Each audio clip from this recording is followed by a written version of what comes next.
यानी हैलोवीन के एक वीक से पहले स्टार्ट होती है। हैलोवीन एक ऐसा फेस्टिवल है जहां बच्चे मुख्तलिफ फुलियाँ बनाकर फिरते हैं, जिनमें वो अजीब से कपड़े और फेस मास्क लगाते हैं। अब हम पीटर नाम के एक लड़के को देखते हैं जिसका स्कूल में कोई भी फ्रेंड नहीं था और क्लास के बच्चे भी उसको तंग करते थे। वो अपना ज़्यादातर वक्त अकेले ही स्पेंड करता था। इसके बाद हम पीटर के मॉम और डैड को देखते हैं जो पीटर को लेकर काफ़ी परेशान थे। वो पीटर को भी घर से बाहर नहीं जाने देते थे और वो पीटर को भी फ्रेंड्स बनाने से मना करते थे। रात को जब पीटर सो रहा था तभी उसी रूम की दीवार से कुछ आवाज़ें आती हैं, तो वो विंडो के पास जाकर बाहर देखता है। डरकर अपने मॉम और डैड के रूम में आ जाता है। पीटर की मॉम जब उसे लेकर रूम में जाती है और दीवार को चेक करती है तो उन्हें कोई भी आवाज़ नहीं आती, तो वो पीटर को दोबारा से सोने का कहती है। अगले दिन जब पीटर स्कूल जाता है तो क्लास की नई टीचर आती है। जब टीचर पीटर को देखती है तो फील करती है कि पीटर डरा हुआ है, तो वो ये सब देखकर पीटर के क्लोज होने की कोशिश करती है। रात को डाइनिंग टेबल पर पीटर अपने पेरेंट्स से कहता है कि हैलोवीन आ रही है, इसलिए मैं बाहर जाना चाहता हूँ और ट्रिक टू ट्रीट गेम खेलना चाहता हूँ। ये सुनकर उसकी मॉम उसे बाहर जाने से मना कर देती है। तो पीटर के डैड उसे एक एक्सीडेंट के बारे में बताते हैं कि जब तुम पैदा नहीं हुए थे तो इसी टाउन की एक लड़की हैलोवीन की रात को ट्रिक टू ट्रीट गेम खेलने के लिए बाहर निकली, पर अचानक से वो गायब हो गई। इसी वजह से हम लोग डरे हुए हैं। यही वजह है कि तुम्हें हम बाहर नहीं जाने देते। इसके बाद पीटर अपने रूम में वापस आ जाता है, जहां हम देखते हैं कि कोई पीटर के रूम की दीवार को दूसरी तरफ से पुश कर रहा है, क्योंकि वहां से दीवार बाहर को बढ़ रही थी, जिसके साथ ही पीटर को एक लड़की की आवाज़ सुनाई देती है जो पीटर को बार बार बुला रही थी और उससे हेल्प मांग रही थी। आवाज़ को सुनकर पीटर जोर जोर से चिल्लाने लगता है, तो पीटर की आवाज़ सुनकर उसके मॉम और डैड उसके रूम में आ जाते हैं। जब वो लोग दीवार को चेक करते हैं तो उन्हें कोई आवाज़ नहीं आ रही थी। वो पीटर को समझाकर दोबारा सोने का कहते रहे, लेकिन पीटर अभी भी डरा हुआ था। अगले दिन उसके डैड घर की सारी दीवारों के पास चूहों को मारने वाला जहर डाल देते हैं और पीटर को बताते हैं कि शायद तुम्हें जो आवाज़ें आती है वो चूहे ही हो जो शोर कर रहे हो। इस जहर से चूहे मर जाएंगे और तुम्हें कोई आवाज़ नहीं आएगी। अगले दिन स्कूल में टीचर बच्चों से ड्राइंग करवा रही थी, जहाँ पीटर अपने रूम की ड्राइंग बनाता है। उसने घर जैसी दीवार बनाई थी और उस पर लिख दिया था हेल्प मी। ड्राइंग पर एक बच्चा भी बनाया था जो वो खुद था। अब यहाँ टीचर पीटर की ड्राइंग देखकर काफ़ी परेशान हो जाती है कि वो हेल्प क्यों मांग रहा है। इस वजह से वो अगले दिन पीटर के घर जाती है, जहाँ टीचर की मुलाकात पीटर की मॉम से होती है। तो उसकी मॉम टीचर से अच्छे से बात नहीं करती। वो बताती है कि मेरा बेटा बहुत अजीब है, जो सोचता है उसकी ड्राइंग बना देता है। आप परेशान ना हो और दोबारा घर तक ना आइएगा। पीटर की मॉम ड्राइंग लेकर पीटर के पास आती है और उसको डांटती है कि तुमने ये ड्राइंग क्यों बनाई, तुमने हेल्प मी क्यों लिखा। पीटर बताता है कि मदद वो लड़की मांग रही है, लेकिन उसकी मॉम उस बात पर ज्यादा ध्यान नहीं देती कि पीटर किस बारे में बात कर रहा है। रात को जब पीटर दोबारा से सोने की कोशिश करता है तो दीवार के पीछे से दोबारा लड़की की आवाज़ आती है। तो पीटर उसे कहता है कि मुझे पता है कि तुम सिर्फ मेरी इमेजिनेशन हो। जिस पर वो लड़की जवाब देती है, नहीं मैं असली हूँ, बस तुमसे दोस्ती करना चाहती हूँ। अगर तुम चाहती हो कि मैं चली जाऊँ तो मैं यहाँ से चली जाऊँगी। तो पीटर उसे जाने से रोक लेता है, क्योंकि पीटर का कोई भी दोस्त नहीं था। अगले दिन स्कूल में सारे बच्चे पंपकिन पर हैलोवीन की ड्राइंग बना रहे थे। पीटर भी अपनी पंपकिन पर अच्छी ड्राइंग की थी, लेकिन एक शरारती लड़का आकर पीटर को तंग करता है और इसका पंपकिन तोड़ देता है। ये सब देखकर वो काफी सैड हो जाता है। रात को पीटर लेट कर रोने लगता है। तभी वो लड़की पीटर से कहती है कि परेशान ना हो, ऐसा मेरे साथ भी हुआ था, तुम अपना बदला लो। तो अगले दिन पीटर स्कूल जाकर उस लड़के को सीढ़ियों से धक्का दे देता है, जिसकी वजह से उस लड़के की टांग टूट जाती है। जब उसके मॉम डैड को उसकी हरकत का पता चलता है तो वो काफ़ी परेशान हो गए कि पीटर को इतना गुस्सा कैसे आ गया।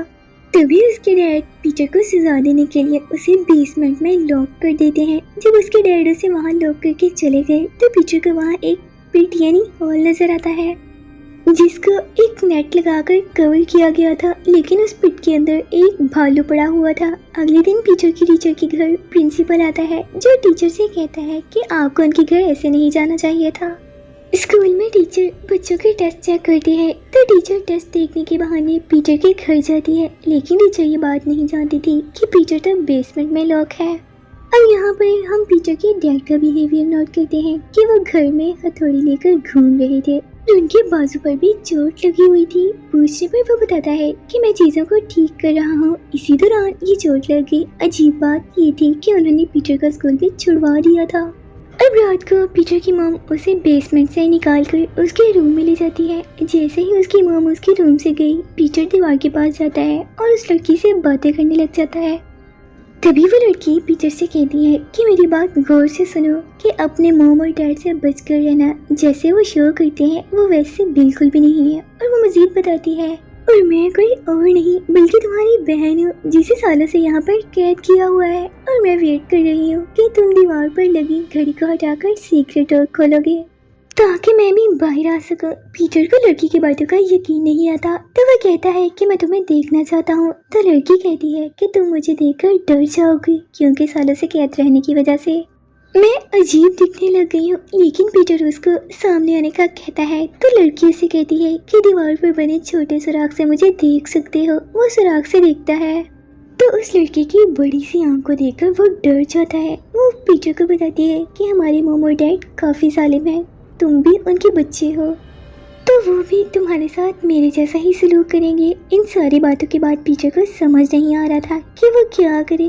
उसके बाद उसे अपनी मॉम और डैड के बुरा होने के ख्वाब आने लगे। लेकिन हर बार जब पीटर डरता था तो उसकी मॉम आकर उसको संभालती थी। अगले दिन जब वो अपने रूम में लेटा हुआ था तो लड़की उसे बात करती है कि मॉम और डैड को तुमसे कोई लालच है, जब उनका काम पूरा हो जाएगा तो वो तुम्हें भी कैद कर देंगे या मार देंगे। अगर तुम्हें मेरी बातों पर यकीन नहीं तो सहन में जाकर खुदवाई करो, तुम सब समझ जाओगे। जब पीटर जमीन खोद कर देखता है तभी वहाँ उसे एक स्केलेटन नजर आता है जिस पर लड़की बताती है कि सालों पहले हैलोवीन पर एक लड़की ट्रिक और ट्रीट गेम खेलने हमारे घर आई, तो मैंने उसे मदद मांगना चाहे लेकिन मॉम और डैड ने उसे पकड़कर मार दिया ताकि वो बाहर जाकर किसी को बता ना सके। अब यहाँ हमें पता चलता है कि सालों पहले जो लड़की गायब हुई थी वो कहाँ गई। उसके बाद पीटर अपने टीचर को कॉल करके उससे हेल्प मांगता है, लेकिन तभी उसकी मॉम फोन को पकड़कर टीचर को दोबारा कॉल करने से मना कर देती है। जब उसकी मॉम कमरे में आई तो उसे दीवार पर बने सुराख के बारे में पता चल गया और उसे देखकर वो काफी डर गई कि आखिर इसने पीटर से क्या कहा होगा। अगर उस लड़की को पीटर की मॉम और डैड ने कैद किया होता तो पीटर की मॉम इतना क्यों डर गई। रात को लड़की पीटर से कहती है कि मैंने मॉम और डैड को बात करते सुना है कि वो तुम्हें भी मार देंगे। रात को जब वो लोग डिनर कर रहे होते हैं तो पीटर के डैड को अजीब फील होता है और सूप का टेस्ट भी बदला सा लग रहा था। वो नोटिस करते हैं कि पीटर तो खाना खा ही नहीं रहा, तो वो पीटर से पूछते हैं कि तुमने क्या किया। तो पीटर बताता है कि मैंने सिर्फ अपनी बहन का बदला लिया है। ये बात सुनकर उसकी मॉम परेशान हो जाती है और सब कुछ समझ आती है। पीटर के डैड खून की उल्टियाँ करने लग जाता है क्योंकि पीटर ने लड़की के कहने पर अपने मॉम और डैड के खाने में जहर मिला दिया था, जिससे उसका डैड तो फौरन ही मर गया। पीटर की मॉम चाकू उठाकर उसकी तरफ जाती है लेकिन पीटर उसको सीढ़ियों से धक्का दे देता है। अब हैरान करने वाली बात ये थी कि उसकी मॉम ने उसे मारने के लिए नहीं बल्कि बचाने के लिए चाकू उठाया था। अब पीटर ने दीवार पर लगी घड़ी को हटा दिया था और दरवाजा भी खोल दिया था। तभी उसे उस लड़की के हंसने की आवाज आती है जो मॉन्स्टर जैसी आवाज में हंस रही थी। वो उस सीक्रेट कमरे से बाहर आती है जिसे देखकर पीटर डरकर खुद को रूम में बंद कर लेता है। अब दूसरी तरफ वो शरारती लड़का अपने फ्रेंड्स के साथ पीटर के घर आता है ताकि वो पीटर से बदला ले सके। तो मॉन्स्टर उन सब लोगों पर अटैक कर देती है और बुरी तरह से उनको मार देती है। पीटर अपने रूम में उस मॉन्स्टर से बचने की कोशिश कर रहा था। सबको मारने के बाद वो लड़की वो दीवारों पर उल्टा चलना शुरू कर देती है जिससे वो और भी डरावनी दिख रही थी। जब टीचर को पीटर के बारे में पता चलता है तो उसकी मदद के लिए उसके घर आती है। पीटर जो बेड के नीचे छुपा हुआ था, उस बेड के ऊपर मॉन्स्टर बैठी हुई थी जो अपनी कहानी बताने लगी।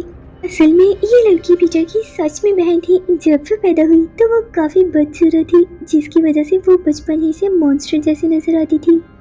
इसीलिए उसकी मॉम डैड ने उसे बाकी लोगों से बचाने के लिए कैद कर दिया क्योंकि वो जानते थे कि डिफॉर्म होने की वजह से वो खतरनाक हो सकती है। इसीलिए उसका बाहर रहना खतरनाक था। इस लड़की को भी उसने मार दिया जो गेम खेलने आई थी। ताकि वो बाहर जाकर उसके बारे में ना बता दे। और पीठ में जो भालू देखा वो भी उस लड़की का ही था और कैद के दौरान उसने दीवारों पर चढ़ना सीख लिया और प्लान बनाया कि मैं पीटर को अपनी बातों से ट्रैप करूंगी ताकि वो मॉम और डैड को मार सके। अब ये मॉन्स्टर लड़की पीटर को उस सीक्रेट रूम में कैद कर देती है। जब टीचर घर आकर पीटर को आवाज देती है तो पीटर दीवार पर बने सुराख से उनको आवाज देता है, तो टीचर जल्दी से वहां आकर दीवार तोड़कर पीटर को बाहर निकालती है। लेकिन तभी मॉन्स्टर लड़की आकर दोनों पर हमला कर देती है। वो पीटर को पीठ में फेंककर टीचर को मारने लगती है। तो पीटर उस मॉन्स्टर लड़की के लंबे लंबे बालों को पकड़कर पीठ से बाहर आता है और टीचर की मदद से वो मॉन्स्टर लड़की को पीठ में कैद कर देता है। अब यहाँ हमें पता चलता है कि वो लड़की पीटर से नफरत करती थी। नफरत करने की वजह ये थी कि पीटर काफी प्यारा था और हर लिहाज से ठीक था और मॉम और डैड का प्यार भी पीटर को ही मिल रहा था, क्योंकि वो सब कुछ देख और सुनती रहती थी। यही चीज उसको दुख देती थी। यही वजह थी कि उसके मॉम और डैड पीटर के लिए परेशान रहते थे कि उन्होंने इस घर में बहुत बड़ा राज छुपा कर रखा हुआ था। जो लड़की गेम खेलने आई थी उसको भी इसी मॉन्स्टर लड़की ने मारा था, इसलिए उन्होंने लड़की को सहन में ही दफन कर दिया। ऐसा करने के बाद उन्होंने अपने डिफॉर्म लड़की को बेसमेंट पिट में बंद कर दिया ताकि वो पीटर को नुकसान ना दे सके। तो वो मॉन्स्टर लड़की उससे कहती है कि तुम जहाँ भी चले जाओ मैं तुम्हारा पीछा नहीं छोड़ूंगी। ये बातें सुनकर पीटर डर जाता है और पीटर को ये डर लगा रहता था कि उसकी बहन कभी भी उसको मारने आ सकती है। उसके बाद टीचर उसको अडॉप्ट कर लेती है क्योंकि वो अब अकेला रह गया था। साथ ही ये कहानी यहीं पर खत्म हो जाती है।